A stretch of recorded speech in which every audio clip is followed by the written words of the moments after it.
How's it going, everybody? How's it going? How's it going? Welcome to Rant and Chill, Game and Chill. Gonna be chilling. Gonna be playing some Ion Fury. Gonna really be talking about CPS related issues, Child Protective Services related issues. I am a former investigator.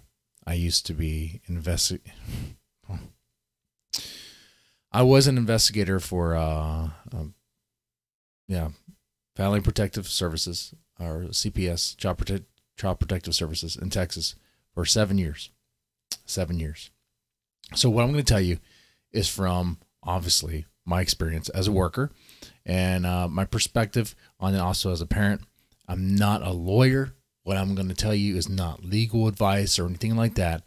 And it's also not a guarantee, because when you're dealing with the agency, you don't really in some ways it's kind of like a poker game.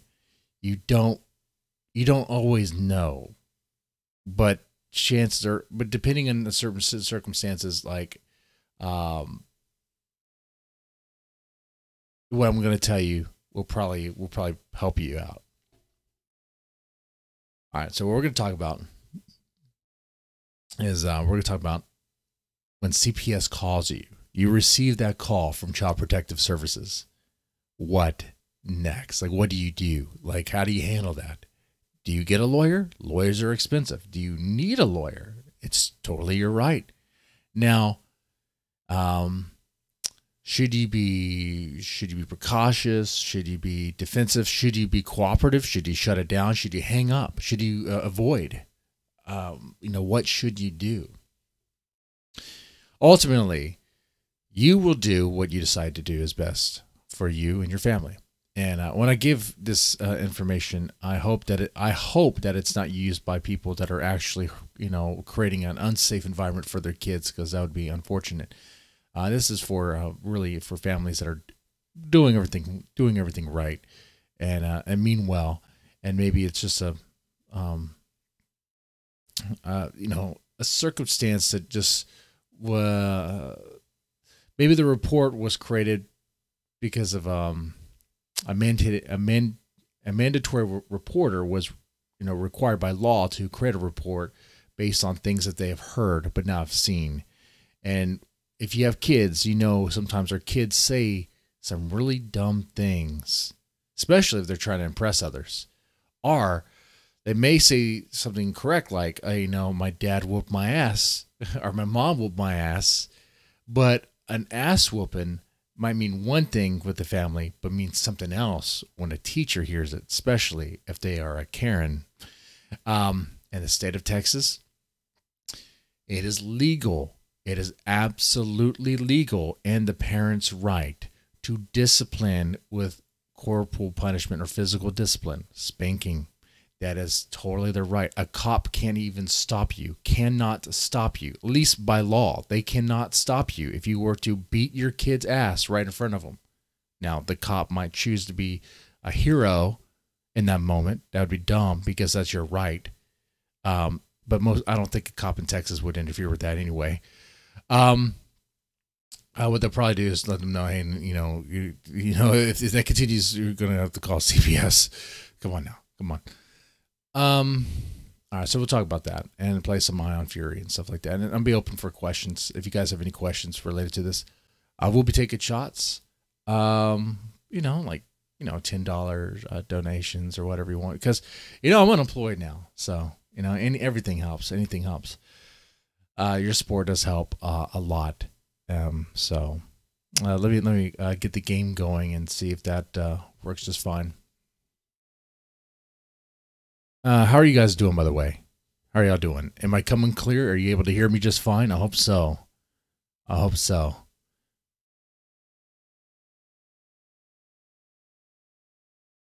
I hope you guys can hear me just fine.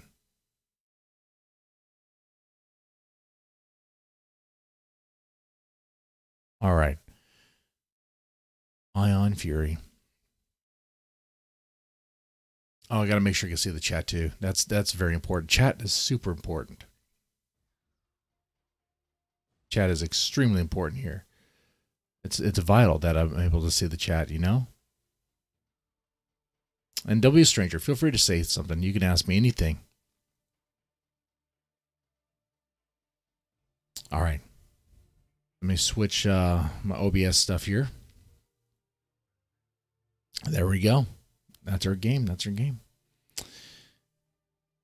I'll keep the chat right here. I'll be able to see it just fine. Just fine. Okay. And I'll increase the game volume just a bit. It's kind of low. There you go. There you go. I'm a little OCD about that. So, yeah, a little bit about me before we begin. Yeah, like I said, I worked for the Department of Family Protective Services, DFPS, for 7 years. And I started off as an investigator. I was going to work for Harris County. I dodged that bullet when there was an opening in Brazoria County, so I did that. This is public information. I'm not really doxing myself necessarily. I mean,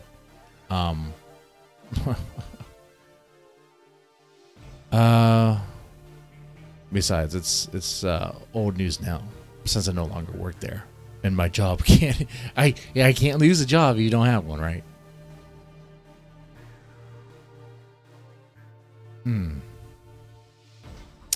Okay, so let's go ahead and get this started here. So yeah, like I said, I worked there for 7 years. 7 years. So everything I'm going to tell you is from my experience, okay? You may agree, disagree on something, especially when it comes to like how Texas handles things. And remember, I'm not a lawyer, okay? So anything I tell you isn't really legal advice or anything, and it's not really a guarantee because policies change. The policies change a lot. So that's a big thing. A big thing. So starting this here, if you get a call from CPS, what should you do? Well, first off, if you get a phone call from a number you don't recognize and you're not expecting a call, why are you answering? Right? No need to answer.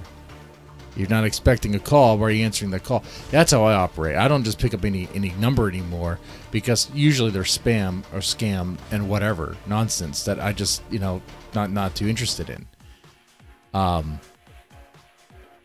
And now a CPS worker, if they're trying to reach you, they might think that's you avoiding them, but how can they rightfully say that and logically say that when you didn't even know it was them that was trying to call? Now, what the worker will do, if they're trying to get in contact with you, really try to get in contact with you, is after they call you a number of times and you don't pick up, they will leave a card on your door. All right. Now, this is in reference to a what we call an alternative response case. They're handled differently than a traditional case, where in an alternative response case, if you have older kids, I say older kids, older than 5, really, and it's not that serious of a case. I say that serious when there's alternative response cases that have to deal with like meth and serious stuff. So really, it's about the age of the kids and whether or not they're like an immediate harm. Okay, if your kids aren't in that situation, then it's probably gonna be an alternative response case now. And when that happens, you're going to get that phone call because you're going to try to call to set up what they call a family assessment, or a 0 to 5. That's a 5-day assessment, meaning that they have 5 days to make that that assessment with you. Okay, and failure to do so by lack of cooperation means that it would be then turned into a traditional investigation. But now, if it's a traditional case, what's going to happen is if you get a call from a number you don't recognize and don't answer, that's fine. You know, you're operating with, you know, with your right, and you're trying to be protective. You're like, what's this number? I'm not going to answer scams. Okay, but here's the thing. If it is a traditional case, what you're going to hear before you even get before you even hear from the caseworker is, if your kids are in school, is you're probably going to hear from your kids that they spoke with somebody. Maybe. if you ask your kids questions. I'm assuming you ask your kids questions. Okay. All right. Because if it's a traditional case, they're probably, what they're going to do, as long as it's not summer or anything like that, is they're going to talk to your kids at school. And they can legally do that. They can legally do that. There we go. They can legally do that. And I get that response all the time. But like, you know, who gave you the right to talk to my kids? I'll get that response, and it's like, well, the state of Texas did. You know, the state of Texas gave me that right. Here's the thing about that, though. If it is an alternative response case, which you'll know that if they call you in advance, and when they call you, they will explain to you that as an alternative response case. Even if you don't pick up the phone, let's say they go to your house and leave a card on the door, sure, call them, see what's going on, and they say the keyword alternative response. Okay, you kind of, let me tell you, it's going to operate like this. If you don't if you don't set up the assessment within a certain time frame, and it's going to be within their time frame, they're going to try to see your kid at school. What you can do if you want to protect your rights is you could just say, okay, sometime during that conversation, is tell them, by the way, don't see my kid at school. By the way, you do not have permission to see my kid at school. They will not ask you in advance. Now they can. It's kind of some may encourage it, some don't. I want to say some. I mean, some supervisors may encourage it. If they are more concerned about getting contact timely and getting the case closed and moved on, then what they're going to do is use every tactic they can. And one tool that they have is you not telling them they can't see the kid is permission that they can see your kid. Okay, you might think that's kind of weird. Doesn't sound like it's right, but that is the law here in Texas as far as that goes. So, yeah. So, in an alternative response case, you get that call, or they leave a card on the door, and you call them, and they tell you this is an alternative response case. Sure, I would recommend, depending on the circumstances, perhaps cooperating. It depends on the circumstances, right? Each situation is different. But whether you cooperate or not, I would then say, by the way, don't see my kids at school. You do not have permission. Okay? Now, I mentioned the cooperating and not cooperating. Depending on what you choose, there's different paths that the caseworker will take, and they will have different they could have different ramifications, and they could lead to things. lead to what? Lead to actions, lead to certain decisions being made right now. But in this area, in this beginning stage of a case, if it's happening this way, you're not in danger of having your kids just taken out from your home. Not yet. Not in this area. I'm looking for a secret if there are any. All right. So yeah, let's say with an alternative response case, they call you and they try to set up an assessment or whatever, and you're cooperating. What's down here? You decide to, let's say in this situation, you decide not to cooperate. Let's do that first. All right, so you try not to cooperate. You decide not to cooperate. You tell them, you know what, I'm not going to cooperate. Okay, what are you going to do? Are you going to tell them that you're going to have a lawyer and to contact the lawyer? Or are you going to not cooperate by just saying, I don't see why we're doing this. I'm just not doing it. Okay. Now, if you don't want to get a lawyer because lawyers are expensive, maybe you don't have the money for it, and you just refuse, what they're going to do, no matter which option you have there, is they will turn the case into a traditional case. Now, if you had already told them, don't see my kids at school, then you've already made it to where they can't legally see your kids at school. Okay? If they do that, then I would recommend lawyering up. Then I would recommend do that. But keep track of all the information you say and make sure it's recorded, make sure it's documented.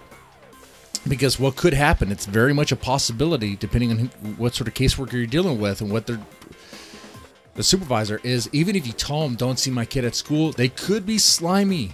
They could be slimy and actually see your kid at school. They could.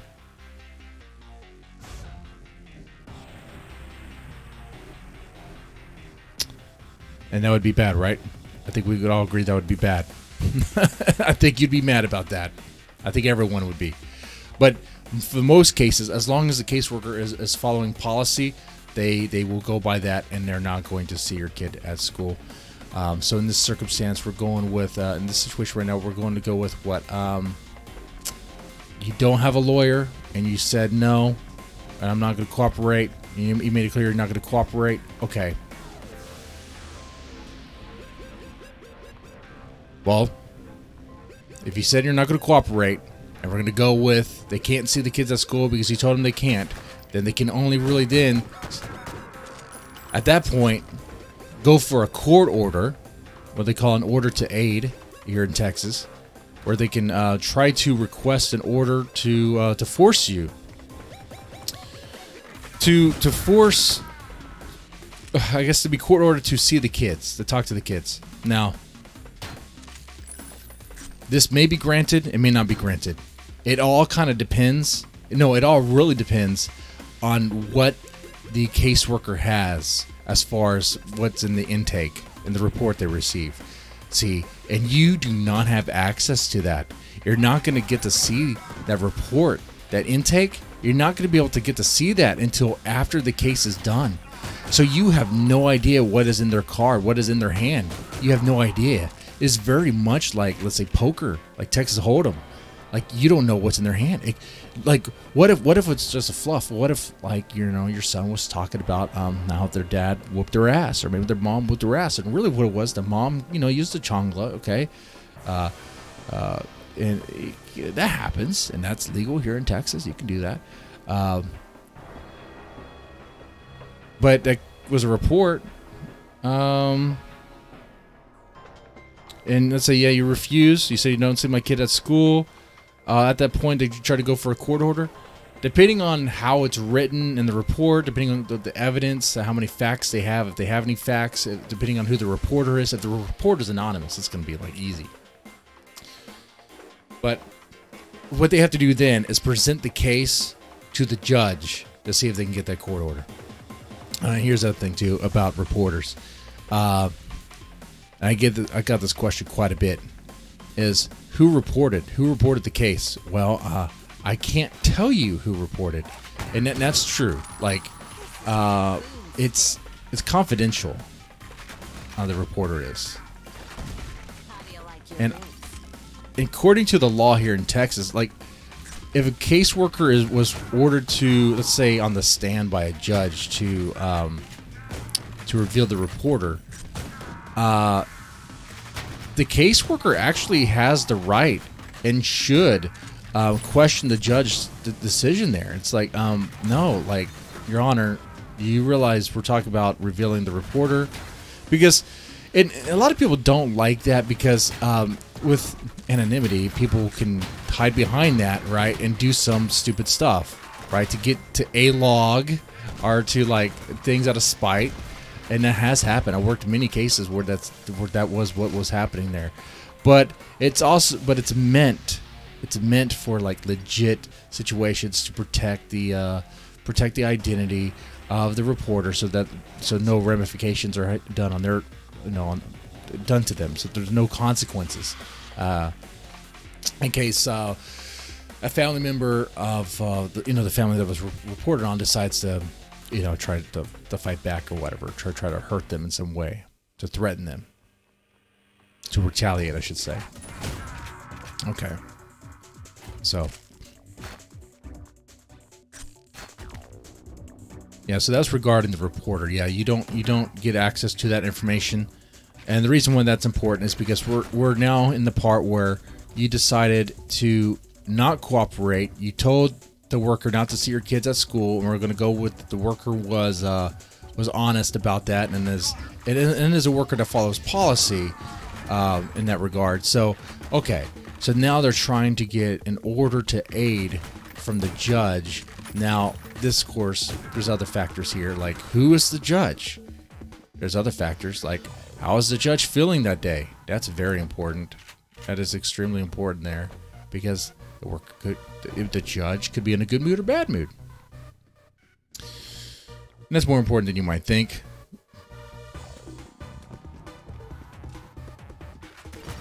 If the judge is really irritated and the report is kind of slim, then you're probably just gonna piss him off, and he's just gonna be like, dismissed or whatever. It happens. It happens. What happens though before that happens is the caseworker and supervisor will staff with their legal department, and they will kind of run them through the information they have to see if they even have grounds. Now, information just reported isn't necessarily any facts. There aren't facts. That's just what someone says about someone. What you're gonna need, if anything, is something to back it. Like if the reporter, for instance, was like law enforcement, and they were willing to testify, okay, then yeah, you'd probably get that OTA just fine. The OTA might actually escalate to like an OTP or something, or you know what, it might just, you see, that policy changes. Things have changed recently. An OTA, sure, but an OTP, and I didn't really tell you what that was. An OTP is an order to participate. Now, this happens. Let's say you're going the non-cooperative path, and they've already spoken with the kids somehow, maybe at school or whatever. But maybe in this situation, it's going to be at they've spoken at school, and then they try to get in contact with you.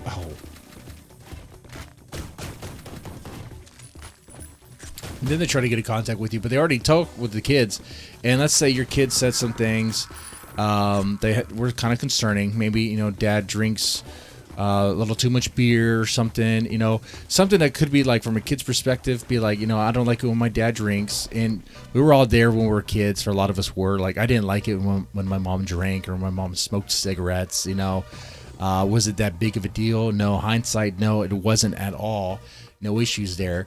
But kids will say things kind of, definitely from their perspective, and it does seem kind of go over here. Depending on how they describe it, it can be worrisome. And of course, you have the way that the agents ask questions. But long story short, what I'm saying is, in this situation, they got information from the kids that they could probably use to order you to participate in services. Like, let's say, like counseling or, whatever it is, anger management or something. Order you to participate. Now, I'm already kind of getting ahead of myself here, because now that order, that process, doesn't happen as of now. Now what they do, and this could change, but now what they do is, instead of going for an OTP or an order to participate, they staff their legal department to see if they have grounds for a removal. So that sounds scary, and it does. But what it is now the department, at least in Texas anyway, is going for more of, okay, if this family is not cooperating and they need to do services, do we have grounds to remove the kids? If so, okay, we do, and the family's gonna have to work all these services to, like, get their kids back and stuff. And if we don't have grounds, then okay, well, case is closed, pretty much.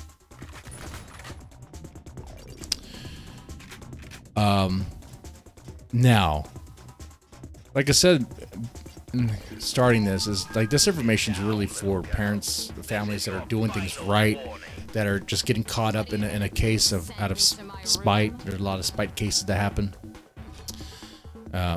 It could be a situation like that. I could see how families that are not doing things right could try to use this information, but if they did, what would happen is, though, depending on particular circumstances, on certain facts, they may end up in that OTA or worst case scenario, that removal territory. But if you don't have, if you're not doing anything that's messed up, like if you're not having like meth Mondays and fentanyl Fridays, okay, then you're gonna be fine. Okay, if you're not beating your kid, punching him in the face. Oh, I realize it's not capturing right, is it? Oh my god, this whole time it wasn't even capturing right. Wow. Are you serious? Wow. I've been on the menu the whole time? Wow. What? Why is it not even capturing the game? What is wrong with this thing? Hold on. So goofy. So goofy.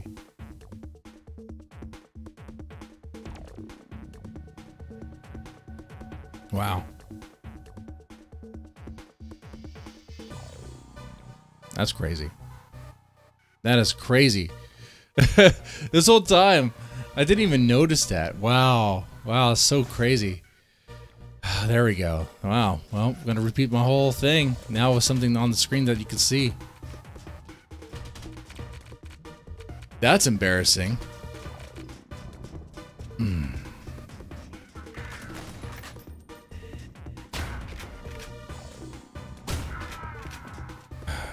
But yeah, if you're a family that's doing things that they're supposed to, you're not, punching your kid in the face, like beating the crap out of them, whatever. You're gonna be fine. You'll be fine. Even if you choose not to cooperate, it's then just gonna probably just end with them trying to test their weight with court orders and stuff, but it will just fail. Okay. All right. What's wrong? This game is going jittery now. I see it. It's going jittery. I've never seen it run like this.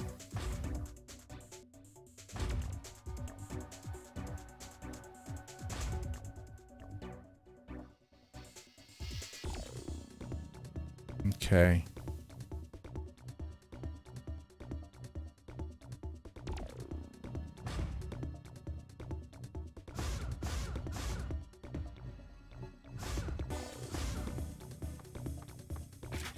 Yeah, see, wow, it looks blurry on my screen.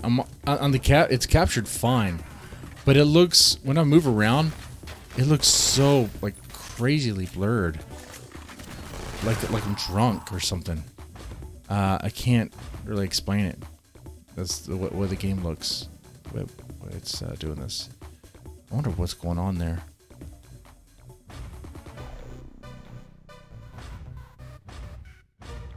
Let me change this. Now it's gonna look like oh, see, it's still doing it though. Now it's gonna look like classic, like almost like classic Duke 3D stuff. Yeah, this looks cool.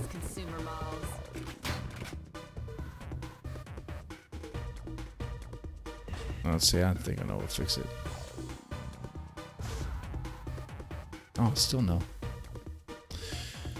So we went down this though, talking about what would happen if you were not cooperative. Now, if you were cooperative, let's say from the get-go, let's say you get that call from CPS and they're like, okay, we need to do an alternative response case. We need to talk with you guys, and you choose to cooperate. Well, at that point, it's kind of like, well, even when you cooperate, there's a certain extent. Well, actually. If you choose to cooperate, at any time that you choose not to, just remember that they can escalate it themselves on their end. Okay? So, let's say you choose to cooperate, and, let's say the case is regarding, okay, this is on the spot hypothetical. Let's say,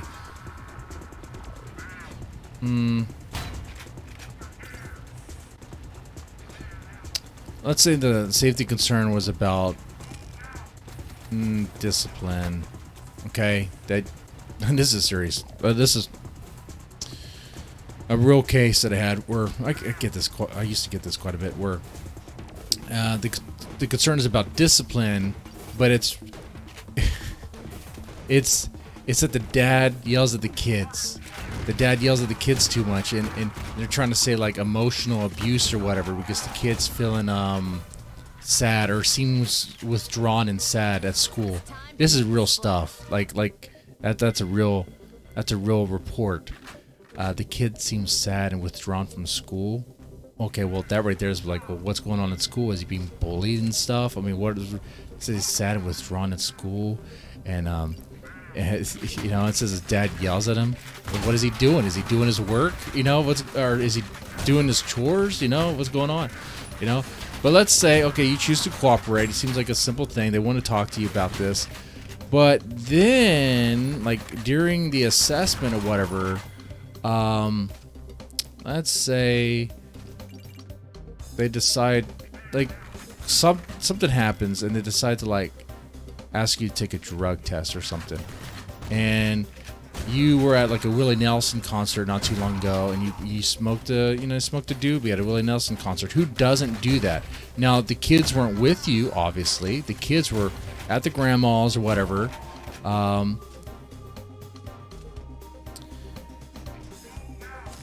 Maybe they got this information because your wife could have given the information out. Maybe they got the information because they saw like maybe what they thought was like paraphernalia or whatever in the house, and so they asked you about it and decided to ask you to take a drug test. At that point, if you try to not cooperate, you've already given them you try to not cooperate now. At that point, you always have the right to, and you always have the right to get an attorney and all that stuff. You always have that. Those CPS workers don't openly tell you that. That's information that's supposed to be told to you in a pamphlet that you get. And how many of us actually read the whole pamphlet or read any of a pamphlet before you actually start talking to the person that's right in front of you? Like, no one. So, caseworkers are not going to tell you outright that you can get an attorney. At least not in Texas. So I think they should be. I think they should be. You know, if a cop has to remind people that they need it's their right to stay silent, I think CPS workers should be required to do that too. I don't see what the difference is. Other than, oh, where's the key? I'm missing something. Oh, ooh, I got hurt. Let's go. So yeah, in that hypothetical I created, if you didn't go, okay, look, I don't want to take the drug test, but here's what's gonna happen. If you test and you test positive for weed, let's say your kids are like 7 and 8, they're probably gonna, what they're gonna do is they're gonna ask you to like go to, they may do like a community resource and ask that you participate in that. But a community resource for weed, I mean, that's hard to find. But weed's like everywhere. Like what? They might ask you to get like a drug and alcohol assessment, which, I mean, okay, that seems like overkill for a doobie at a Willie Nelson concert. But I've seen crazy things, dude. I've seen where a family was ordered to participate in services like family-based stuff or like extensive or like CPS in the family's life for like 6 months, even more. And I almost had the kid out of the home over this scenario. What I'm telling you here, where the parents smoked a doobie at a Willie Nelson concert. The baby wasn't with them. They do have a baby. They had a baby. I think it was a 2-year-old. The baby was at the grandmother's house. The grandmother backed that story up too. And obviously, you're not going to take a 2-year-old to a Willie Nelson concert. So it was like, you know, the dad works at a place where he's drug tested. The mom didn't, and really, they didn't seem like they were like the wake and bake. Not that you can really go by looks, but they had a home. Everything seemed put together. I was like, their story that they just that they smoked weed at a concert seems to be adding up here. It seems crazy just to go, okay, well now you need to do all these services and stuff because we think you're like an addict and we think you're gonna like, I don't know, create a situation where your kid's neglected and abused over that. You know, it's not even. It doesn't seem like it really connects there. You know, if the parents get high at a Willie Nelson concert, how does that create an unsafe situation at their home? You know, especially when the child or the baby wasn't picked up until like the next day when they were clear and sober. So, you know, there's that. So that situation I was telling you was real, but our friend did it in an alternative response situation. So that's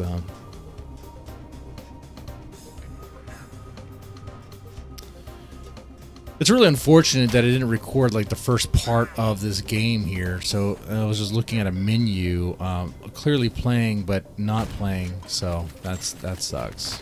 That sucks. That's gonna be weird. The comment section would be great for that. All right, boomer.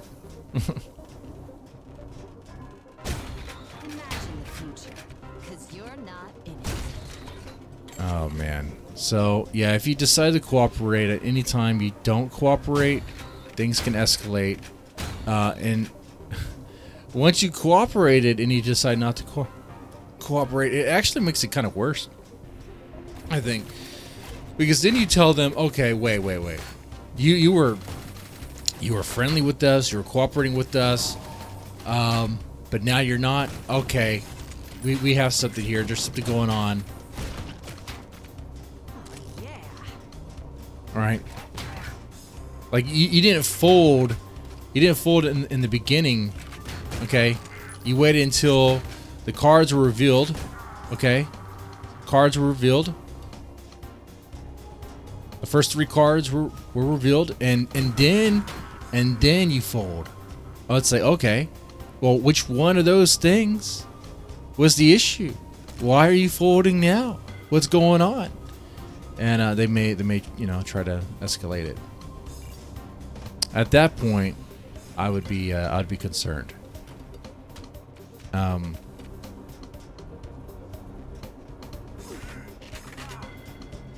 Now,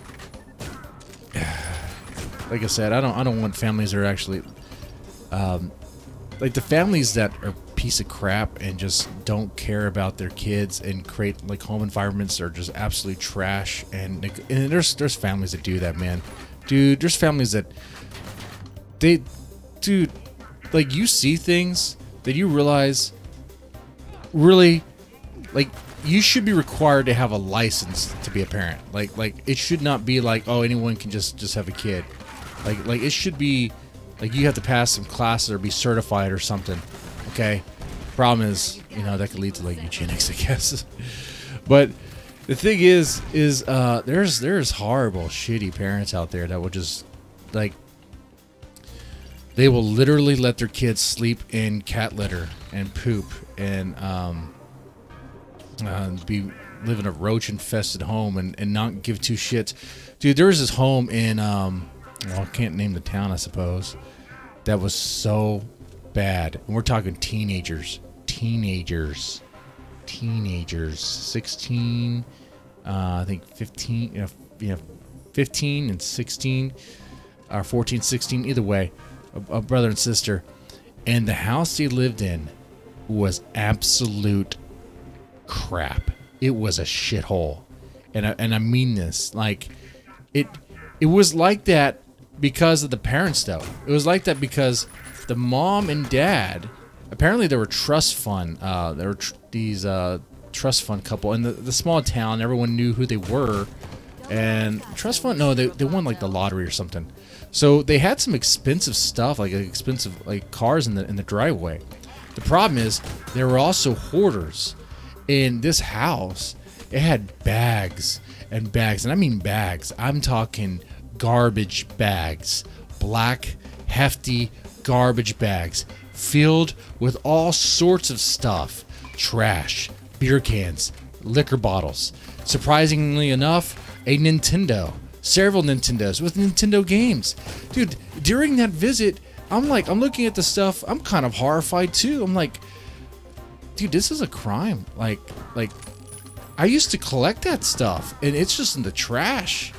It is covered in shit. Horrible stuff. Now, this house was not only bad on the outside, but it was so bad in the inside, you could smell it from the outside. And I mean this, like from the outside, there was like the AC unit in the window, you can smell the strong, heavy scent of ammonia. The smell of cat shit, of cat piss specifically, cat piss. Like it was on your taste buds. I could taste it. That's how strong it was. The reason I want to talk about this situation here, this family at first decided not to cooperate because she was embarrassed. But I'm also telling you this to remind you that some families just don't care. Do not care at all. And I don't know if they even mean well or what. I think mental illness or something. It's just, I can't explain it, but we have like a 14-year-old and a 16-year-old living in this home. In that home, and describing to you, you could think I'm lying to you or whatever, but I gotta tell you, I saw what I saw. And the whole town, like, you had the police out there, you had the I guess the city maintenance person out there to shut off like the water, or no, to check the water, because okay, I'm getting ahead of myself. All right, so when we approach the residence, the smell hits me, and so I'm almost floored. A protege's with me, so I'm just like, acting cool and pretending like I'm not bothered by anything.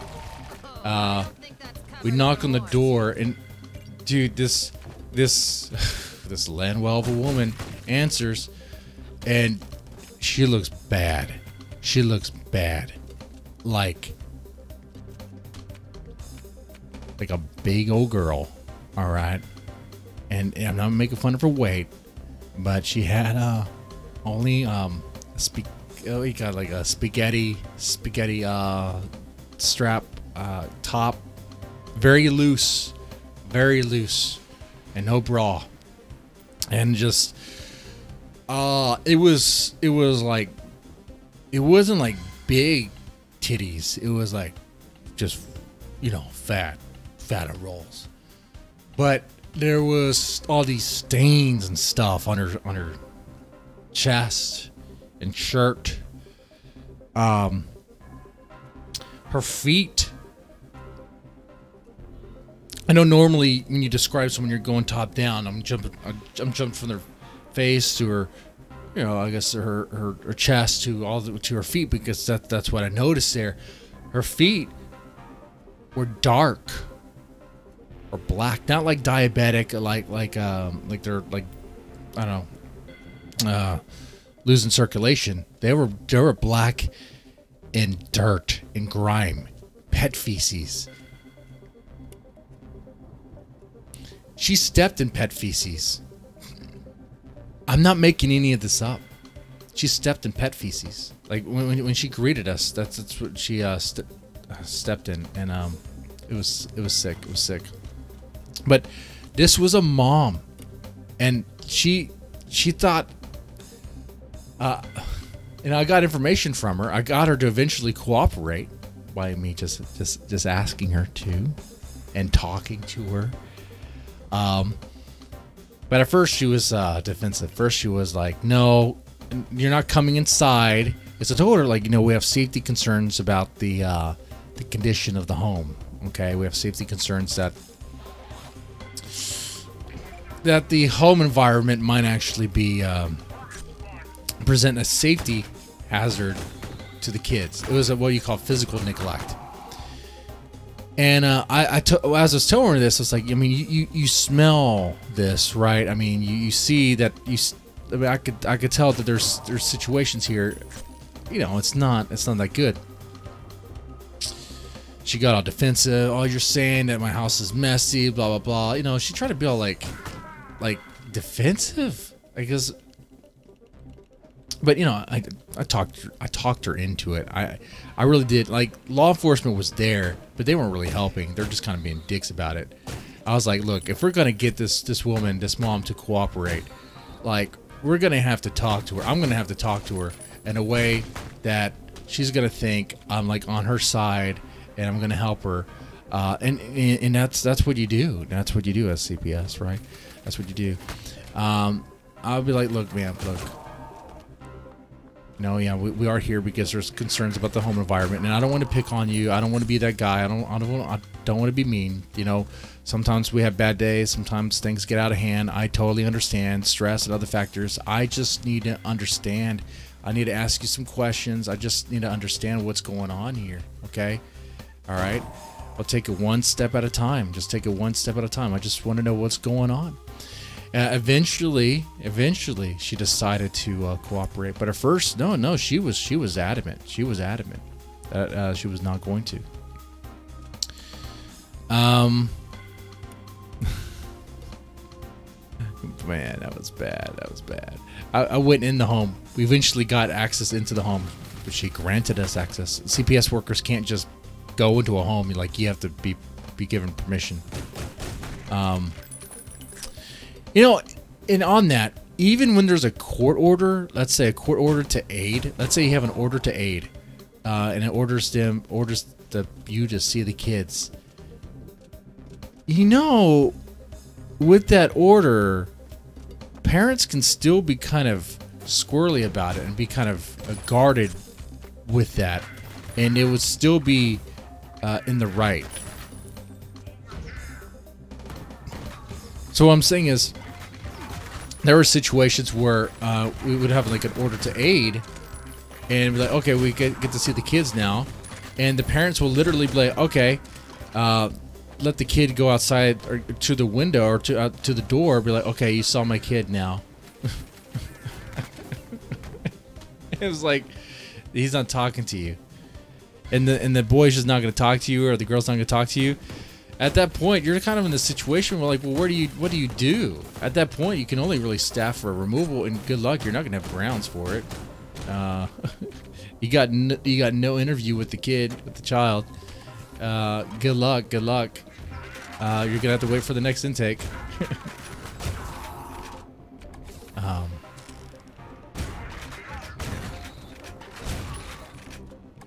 But I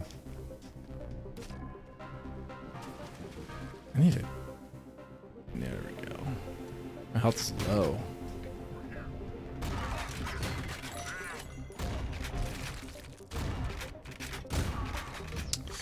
I'm gonna die.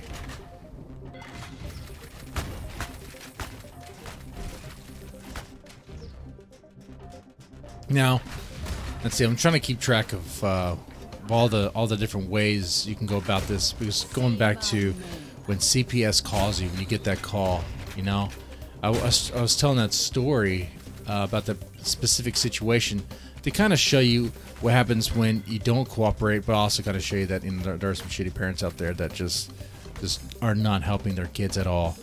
And in some ways, because people always ask, like, the CPS do more harm than good, and it's like, it depends on how you look at it.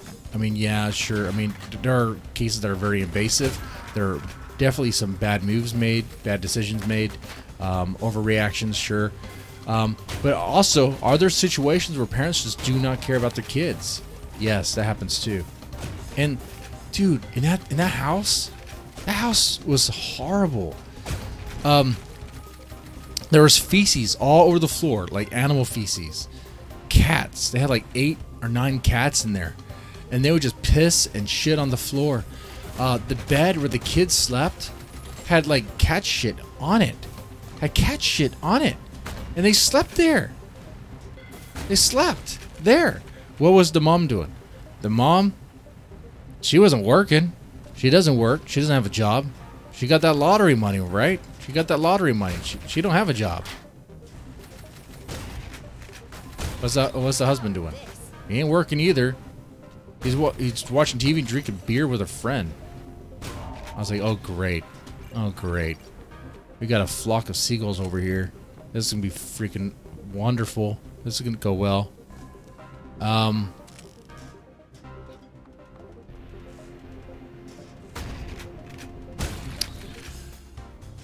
So they weren't doing anything about their home life, their home condition, but yet they were, you know, they could have. They're grown adults. They're grown adults. They could have done something. I don't understand how grown adults can just, especially when you have kids, can live in that condition. But I don't know. Some people are just messy. Some people are just really messy. Like, I freak out when I see a roach. If I see like one of those little, like water roaches, like in the kitchen. Oh man, I'm gassing everything, cleaning everything. It is over. Okay.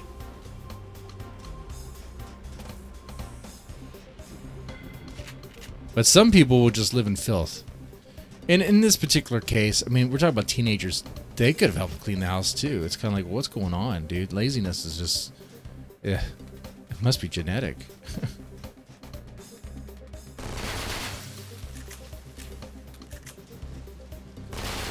Ow, ow, oh, ow, ow, ow, ow. Almost killed me. Oh, I'm gonna die. I think it's something with this weapon. This weapon makes it move weird.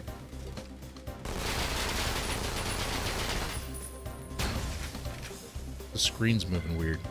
I'm probably gonna die. I don't have any health. So yeah. So I think kind of covered everything I needed to cover as far as what to do when CPS calls. You know, it's, you have your rights. They're not going to tell you what your rights are. They give you a pamphlet and you can read about your rights. But, you know, chances are you're probably not going to read it until afterwards.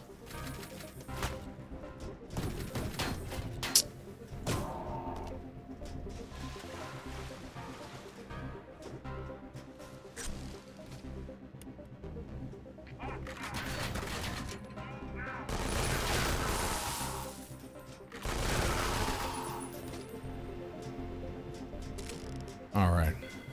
Let's see if we do this part here.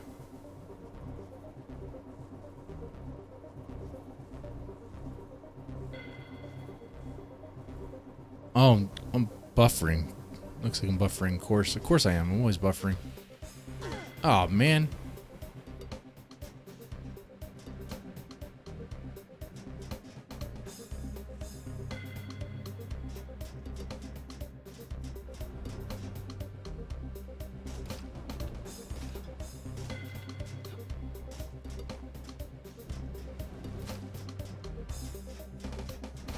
Yeah, I'm buffering right now.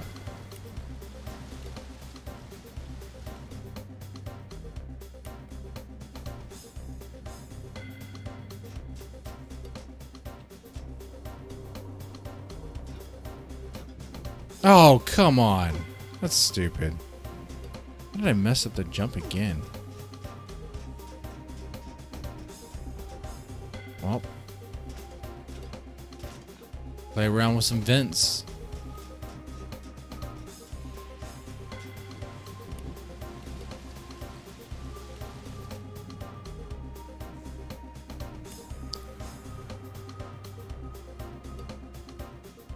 Alright, now let's do it.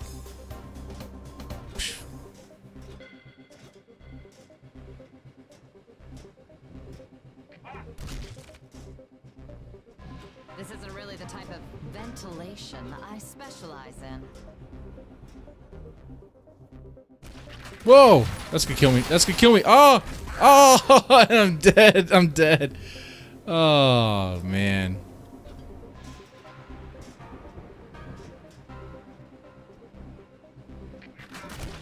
A fan. It was red. I was attracted to it. I specialize in. Ah! Again! No! I tried to go the other way. What? Lies. You died. I know I died. I see that. Thank you for telling me that I died. I didn't know that. This isn't really the type of ventilation I specialize in. Not the type of ventilation I specialize in. Okay, there we go. Holy shit. Alright. Oh, whoa, whoa, whoa.